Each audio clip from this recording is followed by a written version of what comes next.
आज मी माझ्या पप्पांना खूप मिस केलं. का ते पुढे सांगतेस, त्यासाठी व्हिडिओ शेवटपर्यंत नक्की पहा.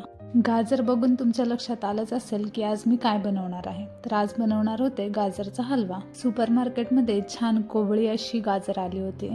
तर विचार आला की गाजरचा हलवा बनवूया. लग्नाआधी मी गाजर हलवा बनवताना माझे पप्पा मला नेहमी मदत करायचे. हलवा बनवायला मेहनत आणि वेळ दोन्ही लागते. हलवा बनवताना सतत हात फिरवावा लागतो, थोडा पेशन्स लागतो, त्यामुळे पप्पा नेहमी मदत करायचे. आज त्यांची ती सवय आणि काळजी आठवली. पूर्वी मला साधा चहा बनवणंही जमत नव्हतं, तेही मी माझ्या पप्पांकडूनच शिकले. पण आज मी माझ्या नवऱ्यासाठी वेगवेगळे पदार्थ बनवते. खरंच वेळ किती पटकन बदलतो. म्हणूनच म्हणतात जबाबदारी आपल्याला सगळं काही शिकवून जाते. आज वाटतं हीच मेहनत लग्नाआधी केली असती तर मम्मीला किती मदत झाली असती. असो, आजचा दिवस खूपच घाई गडबडीचा होता, कारण आम्ही घर शिफ्ट करतोय. मला अजून सगळी पॅकिंग पण करायची होती. हे व्हिडिओ पोस्ट करायला खूप लेट झालंय, पण फायनली शेअर करतेय. चला तर मग बाय.